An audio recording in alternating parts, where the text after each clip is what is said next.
ایک زمانہ تھا جب حارث کا نام اینٹی کرپشن کے ادارے میں احترام سے لیا جاتا تھا۔ وہ پاکستان کے سب سے بڑے شہر کراچی میں تعینات تھا، جہاں کرپشن اور جرائم کی جڑیں بہت گہری تھی۔ حارث نے اینٹی کرپشن محکمے میں اپنی محنت اور کامیابیوں سے اپنا ایک الگ مقام بنا لیا تھا۔ لوگ اس کے کام کی تعریف کرتے اور اس کی ایمانداری کی قسمیں کھاتے، لیکن بہت کم لوگوں کو معلوم تھا کہ حارث کے اندر ایک اور حارث چھپا ہوا ہے جو نہایت چالاک اور مکار تھا۔ حارث نے ابتدا میں تو واقعی ایمانداری سے کام کیا، لیکن جلد ہی اس نے اس طاقت کا ذائقہ چکھا جو اینٹی کرپشن ادارے میں کام کرنے کے ساتھ آتی ہے۔ ایک دن اسے ایک بڑے پراپرٹی ٹائکون کے خلاف تحقیقات کرنے کا حکم ملا، جس کے بارے میں مشہور تھا کہ اس نے لاکھوں روپے کی رشوت دے کر سرکاری زمینیں اپنے نام کروائی تھی۔ حارث نے اس پر کام شروع کیا اور معلوم کیا کہ واقعی یہ ٹائکون بڑے پیمانے پر کرپشن میں ملوث ہے۔ ایک رات حارث کو ایک پراسرار فون کال موصول ہوئی۔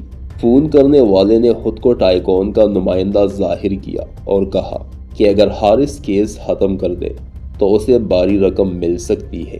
پہلے تو حارث نے انکار کر دیا، لیکن پھر نمائندے نے اس کی ذاتی زندگی اور اس کے خاندان کے بارے میں معلومات ظاہر کر دی۔ سوچ لو، نمائندے نے کہا، تمہیں یا تو بڑی رقم مل سکتی ہے یا پھر تمہاری سچائی کا پردہ فاش ہو سکتا ہے۔ حارث پریشان ہو گیا۔ اس نے پوری رات سوچا کہ کیا وہ رشوت لے کر اپنی ایمانداری کو بیچ دے یا نہ۔ آخرکار لالچ اور خوف نے اسے مجبور کر دیا۔ اگلی صبح وہ اس نمائندے سے ملا اور ڈیل کر لی۔ یہ پہلا موقع تھا جب حارث نے رشوت لی، لیکن یہ آخری نہ تھا۔ وہ سمجھ چکا تھا کہ طاقتور لوگوں سے فائدہ اٹھا کر نہ صرف پیسے کما سکتا ہے بلکہ اپنی حفاظت بھی یقینی بنا سکتا ہے۔ اب حارث کی زندگی ایک دوہری زندگی بن گئی۔ دن کے وقت وہ کرپشن کے خلاف جنگ لڑتا اور میڈیا میں ہیرو کے طور پر نظر آتا، لیکن رات کو وہ انہی طاقتور لوگوں سے ملاقاتیں کرتا جن کے خلاف وہ بظاہر تحقیقات کر رہا تھا۔ اس نے اپنی زندگی میں ایک نیا قانون بنایا: دشمنوں سے دوستی کرو اور فائدہ اٹھاؤ۔ چند مہینے گزر گئے اور حارث کا کھیل زوروں پر تھا۔ اس نے خفیہ طریقوں سے کروڑوں روپے جمع کر لیے تھے اور اپنی زندگی کو ایک پوش علاقے میں عالیشان بنگلے، لگژری گاڑیوں اور قیمتی اثاثوں سے سجایا ہوا تھا۔ لیکن وہ جتنا زیادہ مال جمع کرتا، اتنی ہی زیادہ اس کے دل میں خوف بڑھتا کہ کہیں اس کا راز افشا نہ ہو جائے۔ ایک دن ایک جوان اور تیز دماغ صحافی زہیب کو حارث کی حقیقت پر شک ہونے لگا۔ زہیب ایک ایسے کیس پر کام کر رہا تھا جو اچانک ختم ہو گیا تھا، حالانکہ اس میں ٹھوس شواہد موجود تھے۔ زہیب نے اپنی تحقیق کو گہرائی میں لے جانے کا فیصلہ کیا اور حارث کے ارد گرد ہونے والی سرگرمیوں کا جائزہ لینا شروع کر دیا۔ اس نے ایک خفیہ کیمرہ اور مائکروفون استعمال کرتے ہوئے حارث کی کئی مشکوک ملاقاتوں کی ریکارڈنگز حاصل کی۔ زہیب کو حارث کی حقیقت کا پردہ فاش کرنے کے لیے پختہ ثبوت مل گئے تھے، لیکن اس نے جلد بازی نہ کی۔ اس نے سوچا کہ وہ اسے ایسی جگہ پکڑے گا جہاں حارث کو اپنی طاقت کا غلط استعمال کرتے ہوئے رنگے ہاتھوں گرفتار کیا جا سکے۔ ایک رات زہیب نے حارث اور ایک اور طاقتور سیاستدان کی ملاقات کا منصوبہ جان لیا۔